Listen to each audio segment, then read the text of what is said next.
All right, so even though today's lecture is about something called the perineum, and in fact we will eventually talk about the perineum, I want to start out with something that, in theory, since you did do a dissection of part of the abdominal diaphragm and should have read about the abdominal diaphragm, in theory you should know about. This is a schematic median sagittal section. I don't have to say any more about it. The abdominal diaphragm is a muscle which runs completely from front to back and is convex upwards. And in this schematic coronal section, ribs here, hip bones there, it runs completely from side to side, convex upwards. Now, this is a highly simplified version of what the abdominal diaphragm is like.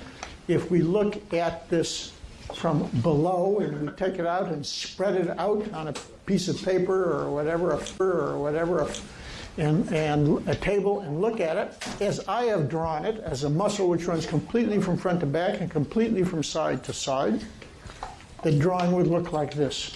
But of course, the abdominal diaphragm doesn't look like that. Number one, it has a big flat tendon in the middle called the central tendon of the diaphragm. That is the structure to which the pericardium adheres. So that's one difference. Plus, it's got a bunch of holes in it. It's got to have holes in it because things have to pass through it from the chest to the abdomen or from the abdomen back up to the chest. So what are some of the holes in the abdominal diaphragm to make this a more accurate representation of its structure? There are some holes, you don't tend to think of it, but they're true. There are some holes at the back for passage of the quadratus lumborum and the psoas major, both of which arise, the quadratus from the 12th rib and the psoas from the 12th thoracic vertebra. So both of those arise above the posterior limit of the diaphragm in the chest and then descend to have most of their course in the abdomen.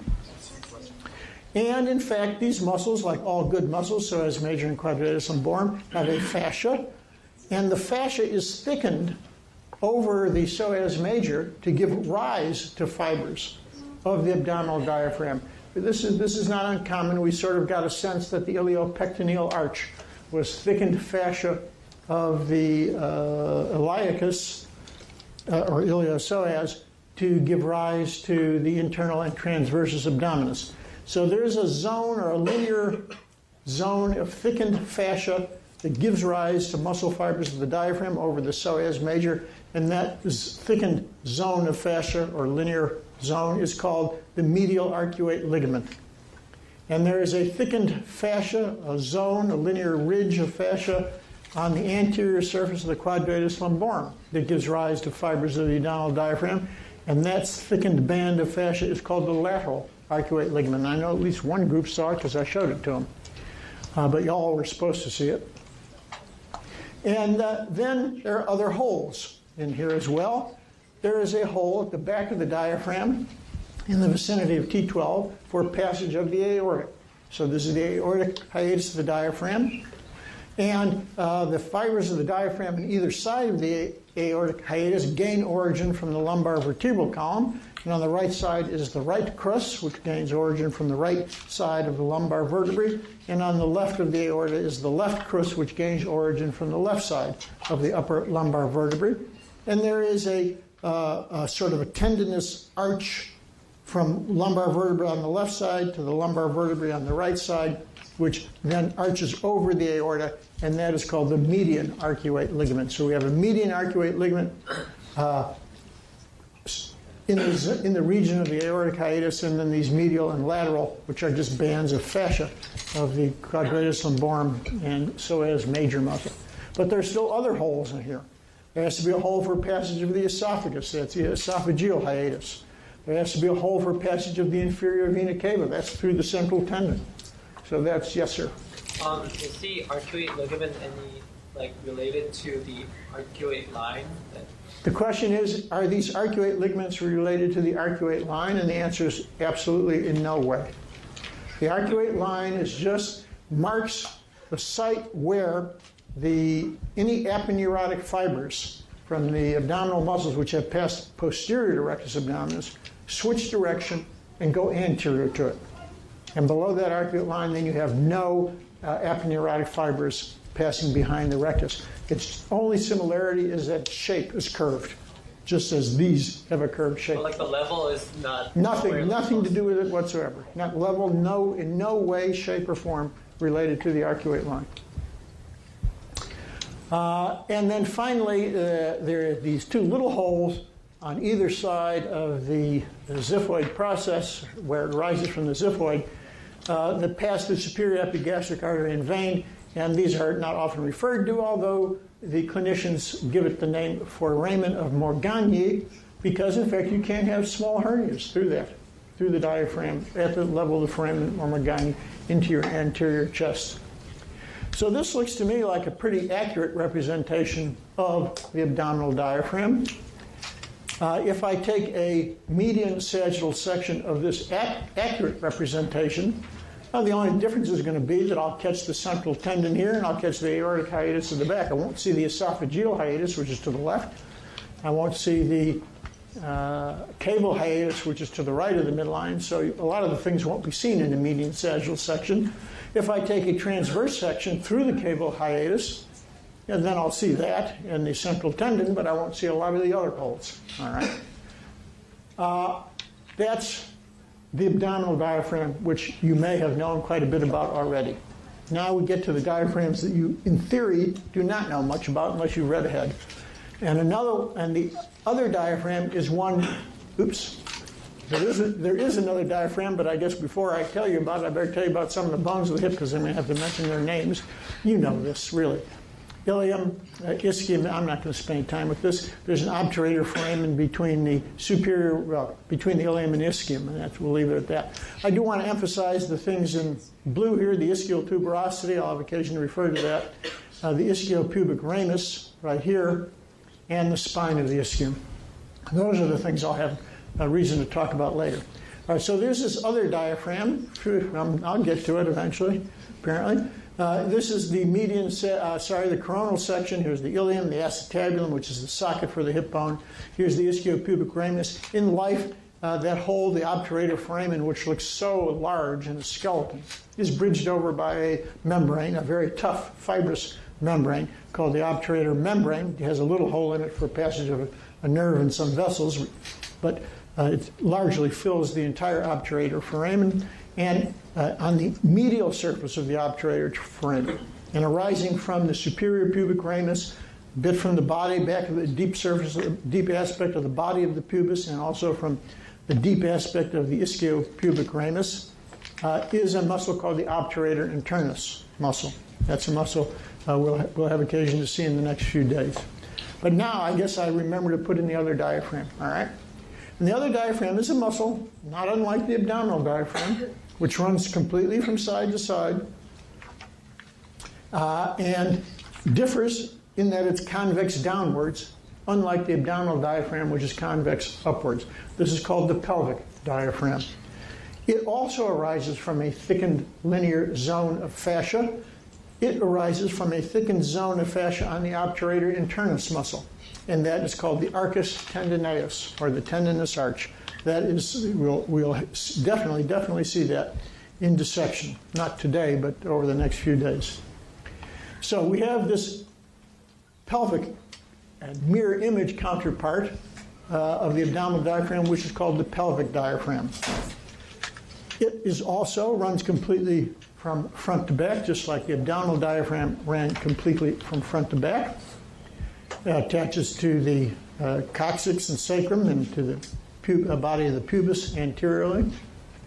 And the space between the abdominal diaphragm and the pelvic diaphragm is what is known as the abdominal pelvic cavity of your body. That's what we've been looking inside of, the abdominal pelvic cavity. Professor? Yes? Sorry, could you explain the relation of the obturator nerve to the muscle? Is it? Well, the obturator nerve, I've not drawn it here. The obturator nerve is a pelvic structure. We saw it in the pelvis. It's going to, in fact, not have much of a relationship. Well, it'll pass. I've not drawn. This is a schematic diagram. There is a little place where the obturator internus does not actually arise from bone, and the nerve sort of sneaks out there and pierces a hole in the obturator membrane and gets out. The obturator nerve does not innervate the obturator internus. It just passes above its superior border through a hole in the obturator membrane to leave the pelvis. All right, now getting to the title of this lecture. The space in the trunk, the part of your trunk that is inferior to the pelvic diaphragm, is known as the perineum. That's the definition of perineum. The part of the trunk that's inferior to the pelvic diaphragm, not very tall. All right? And that's what we're going to be talking about, the things which occupy this perineum.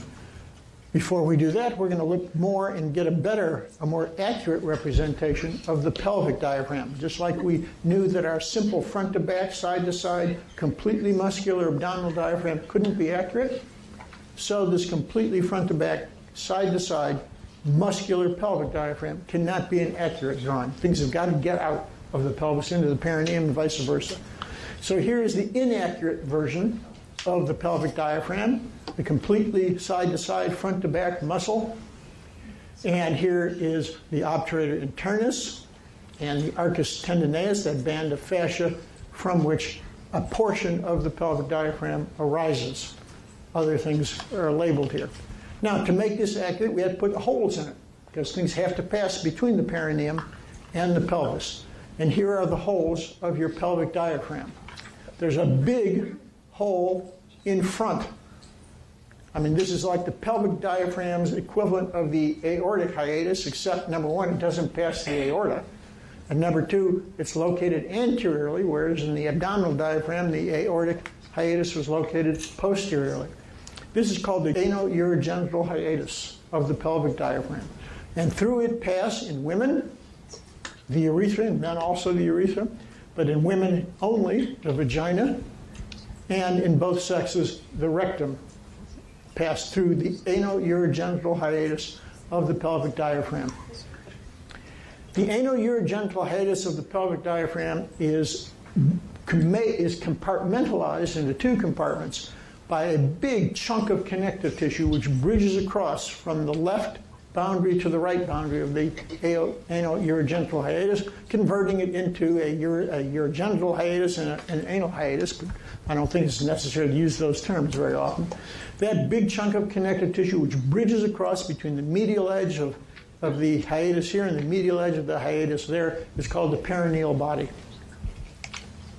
There are other holes. There is a hole at the back between the posterior edge of the pelvic diaphragm and the bone of the hip bone, which forms your sciatic foramen. And through that hole between the posterior edge of the pelvic diaphragm and the margins of the sciatic foramen pass a muscle called the piriformis. You will see that in dissection today. And also pass a giant nerve called the sciatic nerve, which you will see, and a bunch of other smaller nerves and vessels as well that are passing out of the pelvis to the lower limb. So this is a hole to allow things to get from the pelvis to the lower limb. This ano-urogenital hiatus allows things to get from the pelvis to the perineum. There is a tendon. Just as the abdominal diaphragm had a tendon called the central tendon, sort of a big clover leaf, I guess, not clover leaf, but I can't think of the way to describe it. Structure. On the other hand, the tendon of the pelvic diaphragm is not a big clover leaf-like thing. It is a linear ridge of tendon here, which runs from the back edge of the connective tissue around your rectum to your coccyx, and for that reason is called the anococcygeal raphe, a very narrow zone of tendinous fibers where the left half of the pelvic diaphragm inserts and meets the right half of the pelvic diaphragm, inserting as well here. So that is, as I say here, the pelvic diaphragm's version of a central tendon. Not much of a version of one at all. Pelvic diaphragm differs from the abdominal diaphragm in having more than one named muscle component. This part, which arises from the back of the body of the pubis and from the arcus tendineus, is called the levator ani. That's the name of the part of the pelvic diaphragm arising from pubis and arcus tendineus. The part that arises from the ischial spine is called the coccygeus muscle, or sometimes the ischio-coccygeus muscle. Why bother naming these? They actually are pretty separate structures, just with a little band of connective tissue between them, and they have entirely different evolutionary histories. The levator ani exists as a muscle in all apes and probably all monkeys too. The coccygeus is the muscle which wags the tail from side to side in monkeys, and it in fact is called the abductor caudi medialis, the muscle which abducts the tail from side to side. We don't have a tail, and we have lost our abductor caudi medialis and transformed it into this thing called a coccygeus, which is a stupid muscle because it's a muscle that runs from one bone to the other, and when it contracts, can't move anything. All right, because we don't have a tail that moves, so it just becomes, part of this diaphragm since it can't do anything anymore. So those are the two muscles which form the pelvic diaphragm: the levator ani and the coccygeus muscle. And even the levator ani is said to have different named parts. We tend not to ask for these on exams unless we have the word "be specific" in the question. If we don't say "be specific," we accept levator ani, and we usually accept pelvic diaphragm as well. The portion of the levator ani that arises from the pubis is called the pubococcygeus. Pubo because it arises from pubis, coccygeus because by virtue of its insertion into the anal-coccygeal raphe, that is like a tendon which carries it down to the tip of the coccyx. The portion of the levator ani that arises from the arcus tendineus is called the iliococcygeus. I don't know why, because the name doesn't seem to be accurate, but it is called the iliococcygeus. So, two different muscles, and one of the muscles has two different parts which get names. In addition, there is an additional muscle on the undersurface of the pubococcygeus. So now we're looking here at our nice pelvic diaphragm. Then imagine that you are inferior. You are inferior to, I don't mean it that way. You're inferior to the pelvic diaphragm, and behind the board is superior to the pelvic diaphragm. There's another muscle which sits on the inferior surface of the pubococcygeus, and that is called the puborectalis. Now, many anatomists consider puborectalis to be simply another part of the levator ani. I do not, and I don't care what you do. I do not consider it a part because I go with a book called Scientific Foundations of Obstetrics and Gynecology, where the guys who wrote this said they want to consider it a separate muscle because it has a very separate function. The levator ani doesn't, as you saw, it doesn't really attach to any movable thing. It just is all it can do is, like the abdominal diaphragm, alter or respond to increased pressures in the abdominal pelvic cavity. It can't even contract enough to increase the pressure itself, to be honest with you. But it is really just there as a floor to the abdominal pelvic cavity. This puborectalis does have a function. This puborectalis is a sling which wraps around behind the anus, or the anal canal, the beginning of the anal canal here. And when this contracts, this puborectalis sling, it's often called a puborectal sling, it causes the back wall of your anal canal to push up against and touch the front wall of your anal canal. When might that be helpful? When you don't want to defecate, that is helpful. So this is part of the mechanism to keep your fecal matter inside of you until you want to get it out. All right? By contraction, it has a constant level of contraction in life, in adults, to keep the back wall of the anal canal up against the front wall of the anal canal. Then when you defecate, you have to relax the puborectal sling so the fecal matter can get out. So it really has a very different function than the rest of the pelvic diaphragm. So these folks who wrote this book that I like said we should consider it a separate muscle. All right. Here, Netter does not consider it a separate muscle. His picture is much better than my picture, for sure. Here's the arcus tendineus, and with the iliococcygeus here.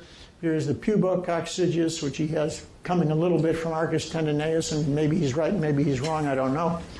And then the very lowest fibers here that I'm shining it with this laser out, these very lowest fibers would be considered the puborectalis, and they just wrap around the back of the rectum. They do not insert into the anal coccygeal raphe. So they're different in their insertion and different in their function from the rest of the pelvic diaphragm. All right, so here I just add, for the sake of completeness, 2 ligaments you'll see in dissection today. One called the sacrotuberous ligament, an immensely powerful structure that Dr. Clay and I will try and lift the body off the table by. All right, he will be much more successful than I will.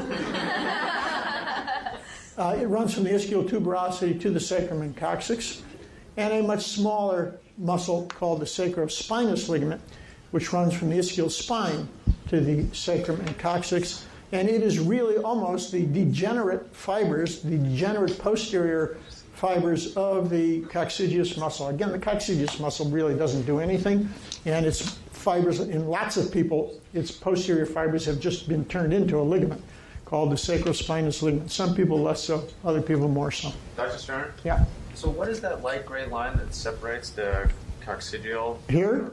Yeah, that. That's just the gap between the coccygeus muscle and the levator ani. We go back to this picture So here. anatomically, it isn't actually a structure. No, it doesn't have a name. It's just connective tissue between the two. All right, so that's just for the sake of completeness. Now if we take a median sagittal section through what is, I hope, an accurate rendition of the pelvic diaphragm, it'll look like this. We'll see, actually, this should be gray, shouldn't it? I never remember to make it gray. Each year I look at this and I forget, because this should be the anal coccygeal raphe. See, it even says that right there. So that means it should be gray, except this little bit down here, which is puborectalis, which should in fact be muscular.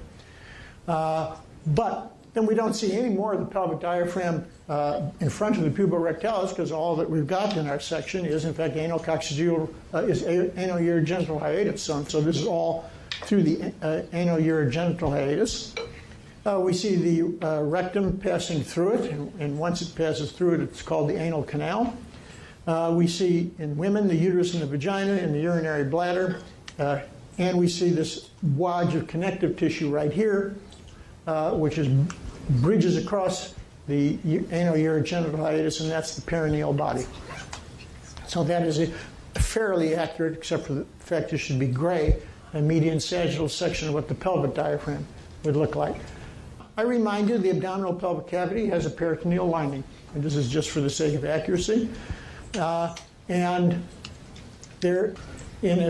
when I do my coronal section through this, we will see abdominal diaphragm, peritoneum, then we'll catch peritoneum again as it's over the urinary bladder, as I've taken this section. So here is a coronal section through the pelvic diaphragm, and now we do see the muscle on either side of the anal-urogenital hiatus, and we see its origin from the arcus tendineus. And we see, because I took it through the urinary bladder and the urethra piercing the anal-urogenital hiatus to get out to the perineum. Yep, there's yet another diaphragm, and this is in quotation marks. It's in quotation marks because it's not really a diaphragm. Honestly, it's hard to believe that things are discovered, but I'm so old that something major was discovered between the time I studied anatomy and the time you study anatomy, and that is that this other thing is not a muscle. When I took anatomy, it was considered that there was another muscle plane here, like another diaphragm, and it was called that because it was thought to be a muscle. Now it is known that this thing, which was called the urogenital diaphragm, which ran from the perineal body forwards, is in fact just a sheet of connective tissue. It has no muscular component to it.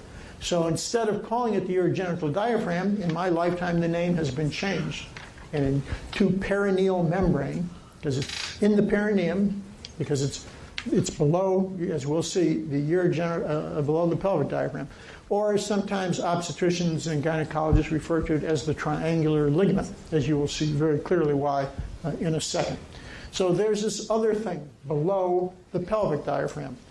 And if we take a section, here's our coronal section, it looks like this. It bridges across from one ischiopubic ramus to the other ischiopubic ramus, side to side, beneath the pelvic diaphragm. If we look at it from below, it is complete from side to side, but it does not extend as far posteriorly. So it's not, but it doesn't fill up all of this space. It has a posterior edge about halfway along the anteroposterior dimension of the pelvic diaphragm. And right in the middle of its posterior edge of this perineal membrane, or now you see obviously why it's called triangular ligament, it is attached to the perineal body. So it only extends for the anterior half of this bony ring that we're looking at here. Now, the perineal membrane cannot look like this because it's got to have holes in it. Why does it have to have holes in it? Because there's a urethra trying to get through it, and in women a vagina trying to get through it. And so it's got to have holes to pass those things, and it does have holes to pass those things. It has a hole which passes the urethra and vagina. It also has a gap here in the front where it does not attach completely to the body of the pubis for passing the deep dorsal vein of the clitoris, and in men it would be the deep dorsal vein of the penis, pass through a gap between the body of the pubis and the anterior edge of the perineal membrane. But those are all the major holes in it. If we do an accurate median sagittal section, it just looks like that. Now we see the perineal membrane with the holes, 4 passages of urethra and vagina, and the little hole in front for passage of the deep vein of the clitoris in this particular person. What do you think I'm going to do for the sake of completeness? Oh, yeah, for the sake of completeness is this other structure in the perineum. Remember, perineum is everything below the pelvic diaphragm. So the triangular ligament, or the perineal membrane, was below the pelvic diaphragm, so it's in the perineum. So is this other structure, which arises from the perineal body and loops around your anal canal and attaches to the coccyx, and that is the external anal sphincter. Another important structure in keeping fecal matter in, and must be relaxed in order to defecate. So external anal sphincter in the perineum, below the pelvic diaphragm, and the puborectalis, which is, you can decide how you want to what you want to consider, are the mechanisms you use to keep your fecal matter in voluntarily. Dr. Stern? Yes. Why do we have two? It's like two muscular, a sphincter and then the muscle group that keep. I have no idea. Just one. What can I tell you? I have no idea why we have two. Right. Anybody have an idea why we have two? Doesn't they have to align? I guess you just want to be doubly safe here. I don't know. We have these two mechanisms to help you to prevent. They don't always work either. Maybe we should have a third mechanism. Huh? They do the exact same thing? They pretty much, no. Well, one is a completely circular sphincter, and the other just pushes the back wall forwards. But their functions are the same. Their functions are the same. All right, now, we've been talking about vaginas a lot, but men don't have them. Men don't have uteri and don't have vaginas. So if we do our median sagittal section in a man instead of a woman, we have to pull out the uterus and vagina, which sits here behind the urinary bladder and urethra, and instead have an add that women don't have, a prostate gland superior to the perineal membrane around the origin of the urethra. So, and we'll see more about this prostate gland. We'll see is in fact located in the pelvis, not in the perineum, but we'll see that later. But I just want to mention the difference between men and women in this regard. All right, here in this section, see the prostate gland is in fact above the pelvic diaphragm, not below it. So the prostate gland is in the pelvic cavity, not in the perineum. This is the coronal section of bladder, prostate, and urethra in a man. All right, back to women. Did you notice that this slide was colored blue and this slide is colored pink? I think of everything. All right. Back to women. Now, also on the undersurface of the perineal membrane are some really important structures, both in men and women. All right. So we are now just added some additional structures sitting on the inferior surface of the perineal membrane. These are highly vascularized structures designed to get filled with blood during sexual excitement. The one which is along right at the site where the perineal membrane attaches to the ischiopubic ramus, right in the little crevice there, inferiorly where the perineal membrane attaches to the ischiopubic ramus. On either side is a highly vascular structure called the crus of the clitoris, one on the left, one on the right. The two crura, that's plural, crus is one thing, crura is plural. The two crura of the clitoris approach one another anteriorly and merge into a single structure, which enters the shaft of the clitoris, and that is called the corpus clitoris, forms the body or the substance, the major substance of the clitoris. There is also an additional highly vascular structure sitting on the inferior surface of the perineal membrane, just lateral to where the vagina pierces the perineal membrane, the vagina and urethra, and that is called the bulb of the vestibule. The bulb of the vestibule continue anteriorly. They get very, very flimsy, actually, and I don't know if that has a name, but eventually, whatever this is, expands and form the glands of the clitoris. So these are the erectile organs of sexual excitement in women. There's also here, I put, just because we'll have occasion to talk about it, it's, I think, in the next lecture, Bartholin's gland, or the major vestibular gland, which is involved in secretions to lubricate the vagina. And that also sits on the inferior surface of the perineal membrane at the posterior edge of the bulb of the vestibule. Now, these are highly vascular structures, but they are surrounded by a very tough fibrous sheet, membrane or sheet covering called the tunica albuginea. This is plural again. These are tunicae albuginea, is Latin plural for tunica albuginea. All right? So each one of these vascular structures is a tough fibrous coating, because when you pump it full of blood, you want that to resist expansion so that the blood will go into the clitoris. So there are around the crura of the clitoris and around the bulbs of the vestibule a tight fibrous envelopment or coating called the tunica albuginea of the clitoris, of the crura, or the tunica albuginea of the bulb. There are muscles on the outer surfaces or inferior surfaces of these organs, the crus.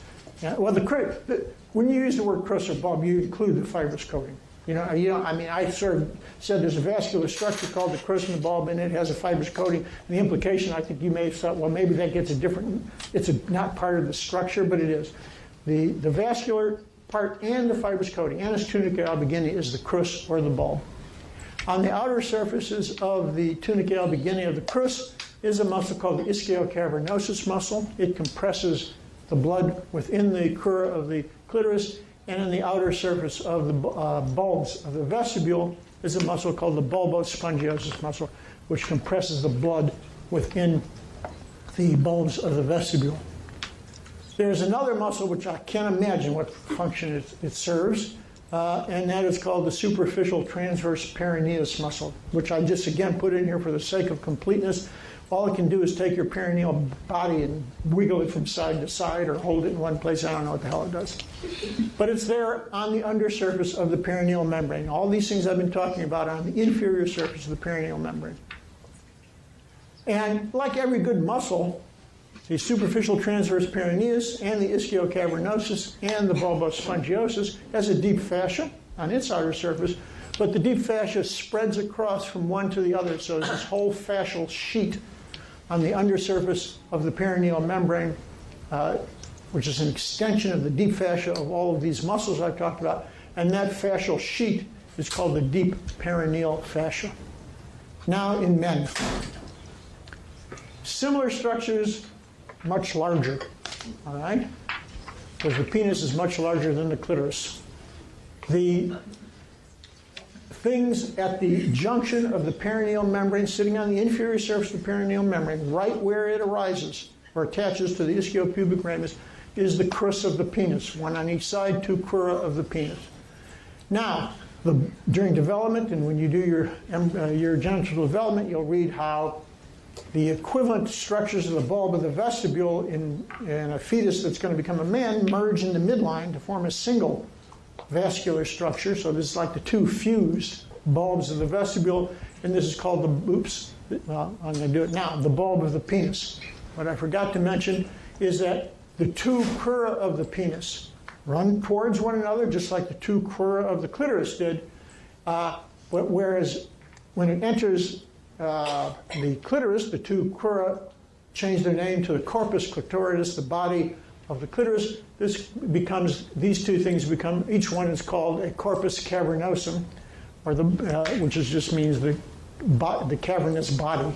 All right, but they should call it, I guess, the corpus. I don't know how is clitoris is clitoris. I don't know what the comparable thing of penis would be. Perineum, all right, but they don't. It's called the corpus cavernosum. All right. So the bulb of the penis does indeed extend forward, and by virtue of the way it's formed, its anterior part narrows down and envelops the urethra. That's certainly not the case in women, where the urethra opens straight up into the vestibule of the vagina without any enveloped by any erectile tissue. In men, the opening of the urethra, that little black dot right there, is surrounded by an anterior extension of the bulb of the penis, which is called the corpus spongiosum. So there is no corpus spongiosum in women because there is no erectile tissue surrounding their urethra. Here is the urethra. All right. Now, of course, as I told you, these highly vascularized structures, which are the erectile bodies of the clitoris or the penis, are enveloped in very tough connective tissue. That's part of their very being, their very essence.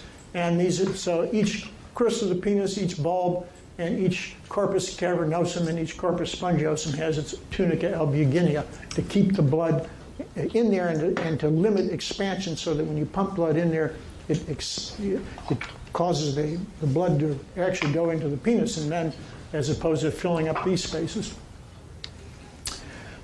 There are the same muscles as in women on the outer surfaces of the crus of the penis and the bulb of the penis. They have the same names, one called ischiocavernosus around the crus of the penis, and bulbospongiosis. There's a left and a right with this tiny tendinous raphe between them on the lateral sides, or the right and left sides of the bulb of the penis, and also a superficial transverse perineus muscle. And they have deep fascia, just like in women, and that deep fascia of the ischiocavernosus sweeps across to merge with the deep fascia of the bulbospongiosis, and sweeps down to merge with the deep fascia of the superficial transverse perineus, and that is called, as in women, the deep perineal fascia. So we're going to blow up men. We're only going to talk about men from now on here, because what I have to say is mainly relevant to men. There's a lecture on Tuesday about women, but what I'm going to say now is just relevant really to male anatomy. Here's the virtual blow-up of our peritoneum, our urinary bladder, our prostate gland sitting around the origin of the urethra at the base of the bladder, all in the pelvis above the pelvic diaphragm, then the urethra passing through the pelvic diaphragm, and then passing through the perineal membrane.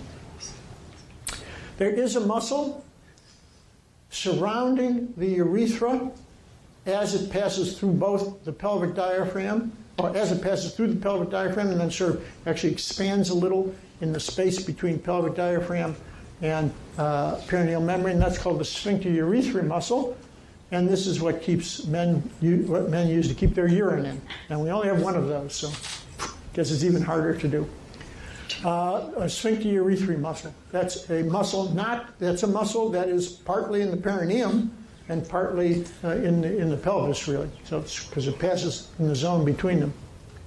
Then there are these big erectile bodies on the undersurface of the male perineal membrane. Here's the right and left crura of the penis and the bulb of the penis, into which the urethra passes and then will turn and run forward. We'll see that later.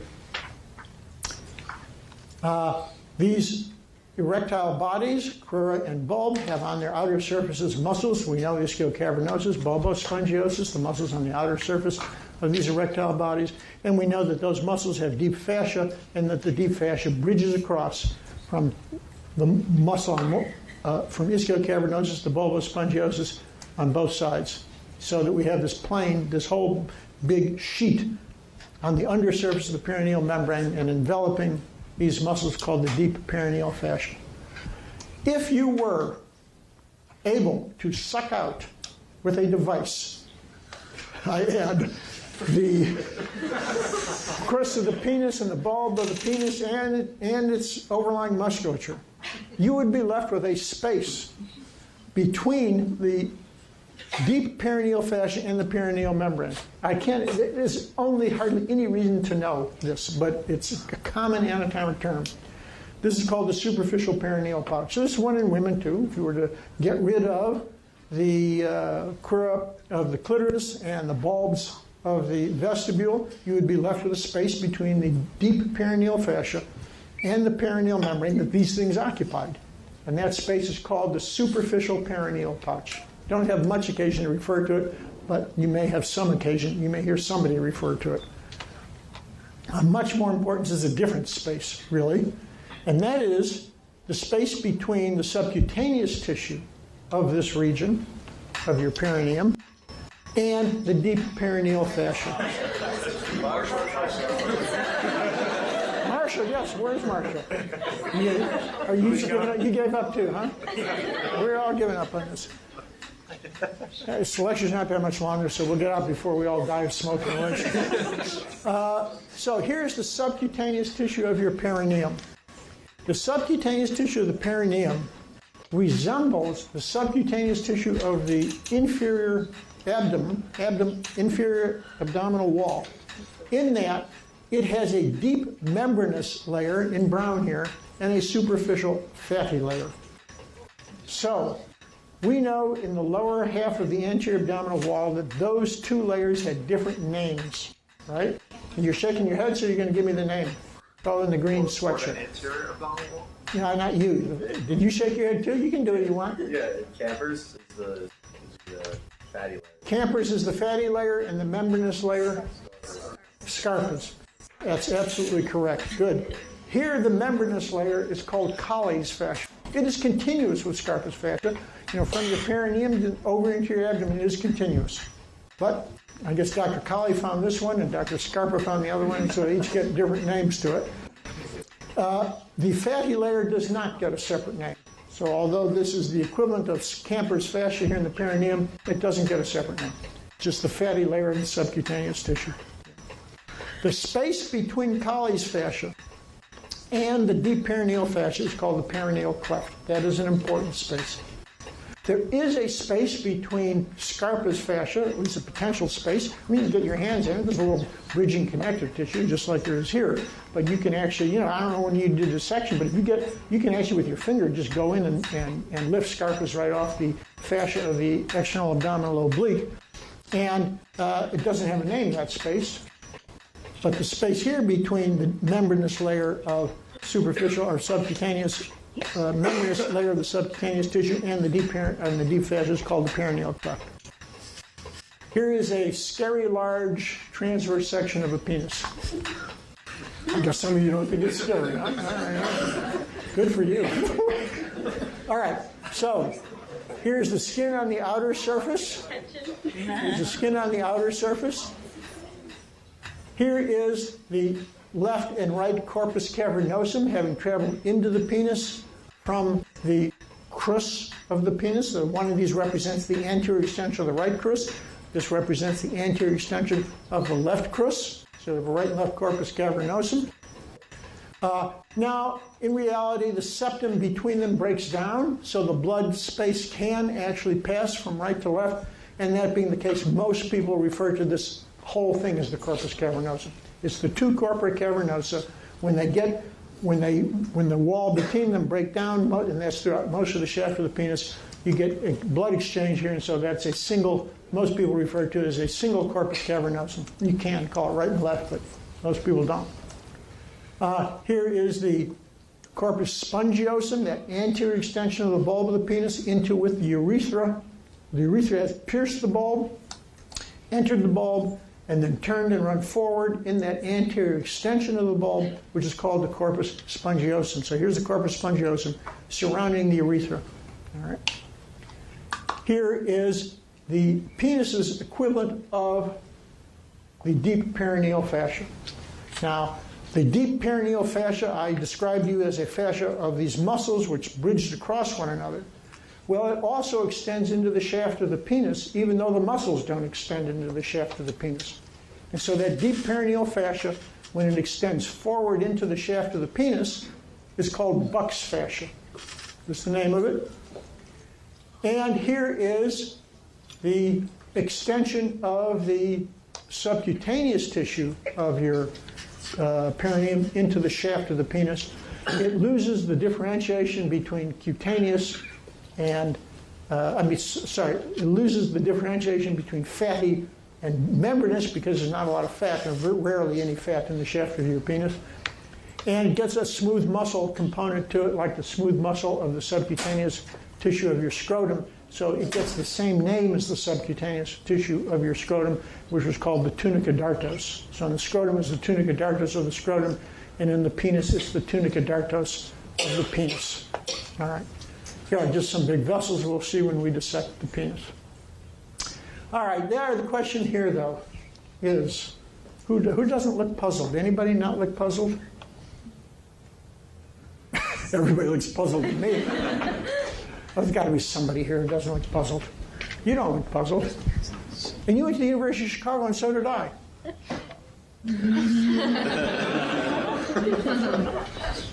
He passes the torch. Can you answer the question, where is the space that's continuous with the perineal cleft? The perineal cleft, let me say what the perineal cleft is. It is the space between Colles fascia, which is a representation of the subcutaneous layer, and the deep perineal fascia, which is a representation of the deep fascial layer.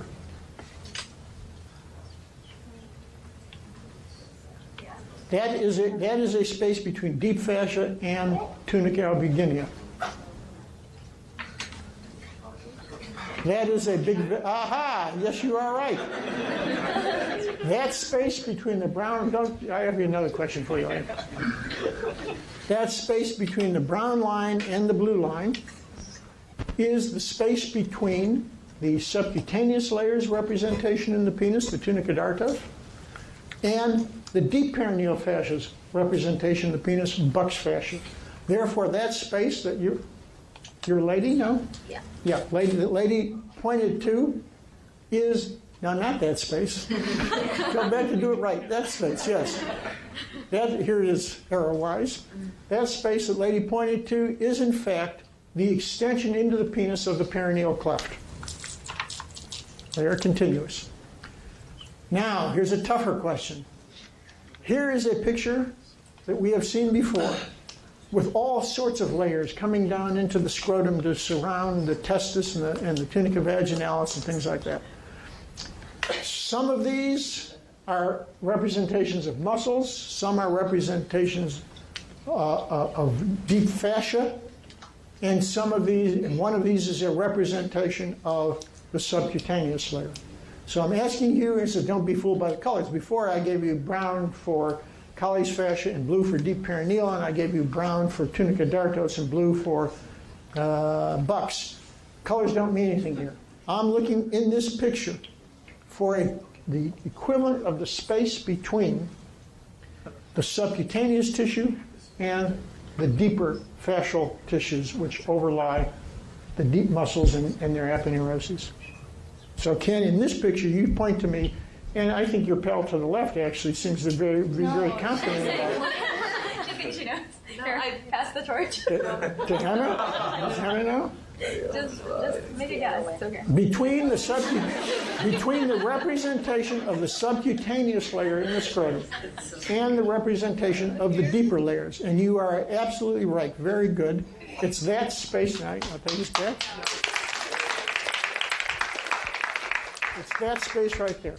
That is the space between the external spermatic fascia, which is in essence really a continuation of the deep fascia of the external abdominal oblique aponeurosis down into the scrotum, and the tunica dartos.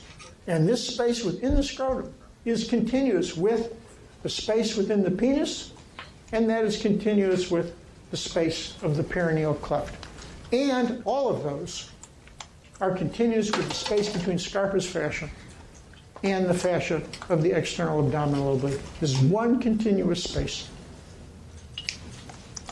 What is the significance of knowing that? Now, the space does get an end some places. It turns out that Scarpa's fascia, all right, is attached to the crest of the ilium, so there's no space in the lower, and Scarpa's fascia is attached to the thoracolumbar fascia. So There is no space in the back that is continuous with the space. When scarpus attaches to the thoracolumbar fascia, that seals off the space as you head posteriorly. When scarpus fascia attaches to the iliac crest, that seals off the space going into the lower limb on the side. Scarpus fascia is also attached to the fascia of the thigh just below the inguinal ligament, so that space is sealed off trying to get into the lower limb. And Colles fascia is attached to the back edge of the perineal membrane. So you cannot go posteriorly from your perineum into your buttock. You'll read about these attachments of scarpas and colles that limit this space to the perineum, scrotum, penis, and the anterior abdominal wall. What is the significance of this space? Here is a median sagittal section. It also shows you the entire course of the urethra through the corpus spongiosum, and how the corpus spongiosum expands as the glands of the penis, just as in women the equivalent structure of the forward extensions of the bulbs expanded as the glands of the clitoris. In blue, I've kept our deep perineal fascia here. This is a intraurethral catheter that you put in. You do this, you will do this, I'm sure. Not tomorrow or the next day, but later in your career, you will put a catheter through the penis to go into the bladder. It's you put catheter in women too, but it's a much easier thing because the urethra is very short in women. And so you just go zip through the urethra and you're into the bladder of a woman. But in a man, it's a longer course and a more tortuous course, as you can see, because there are bends in this. This can usually be done quite successfully, if not comfortably. But not always is it done successfully. Sometimes, when you put that catheter in, if you're really bad at it, because of this bend, it continues bending, and you rupture the anterior wall of the urethra right below the perineal membrane. And if you rupture the anterior wall of the urethra right below the perineal membrane, then what you're going to happen is when you urinate, urine is going to come out that hole and fill up your perineal cleft, and then fill up your scrotum, and then fill up your penis, and then fill up your lower abdominal wall. All right? Now, this does not happen really so much. I know I've always scared people in the past, and I have a good friend, a former student who's named Jason Kim, who is in urology, and he came to me one day and says, Jack, you scare the hell out of these people because this hardly ever happens, and when it does, I can sew it up easy real quick. All right? It doesn't happen so much nowadays because we have flexible catheters. This is the catheter that used to be done. And I do believe there are still times when this has to be used. If there's a stricture in the urethra or things like that, you still may have to use a rigid catheter. And then you really do run the risk of rupturing or tearing through that anterior wall of the urethra just below the perineal membrane. Now, even if this procedure is not so common nowadays and the standard procedure can be done with much less risk, this is something that does happen nowadays more frequently. And it also, there are lots of ways men can suffer severe blows to their crotch. It's not just this way. During, what? All the guys are just going like that. Again, because you're so young, you don't really know about days when we used to send paratroopers, during World War II, we used to send paratroopers into the forests of Germany and France, and these folks would come down, and if they were lucky, they'd landed in an open space, but if they landed with a limb, a tree limb in their crotch, this has the same effect. Still, people who are working on houses and people who work in trees, cutting down tree branches and things like that, can fall and get a tree limb in their crotch, and that has the same effect as that. When I was a kid, on television, there were lots of cowboy movies. I don't know if you ever heard of Hopalong Cassidy and Roy Rogers and things like that. And these guys always, their horse would be there, and they'd run up to their horse and jump up into the horse that way. So as kids, we used to try and do it with our bicycles. So that's another way this can happen. The bottom line is it can happen. All right? And just to prove to you it can't happen, This is just out showing you that if you rupture the urethra and the overlying deep perineal fascia, you are pouring urine into this perineal cleft, which is continuous with the comparable space in your scrotum, penis, and anterior abdominal wall. And this is the proof that it can happen. This is a paper, in 2001, so it's still while you were alive. It's called an abdominal wall urinoma. That is, you fill up and we had a cadaver with it once, where you just have urine throughout the entire lower anterior abdominal wall and into the scrotum and penis. And you can read, this is on your thing, so you can read about it. There's a little boy it's called a straddle injury on the playground. I don't know what he was doing on the playground, but his parents should have been more careful in watching him. So that's really the significance of the perineal cleft and why I spent so much time going into it. And you'll read more about the attachments of Scarpa's fascia and Colles fascia, which limit the spread to the regions that I've talked about. All right, good.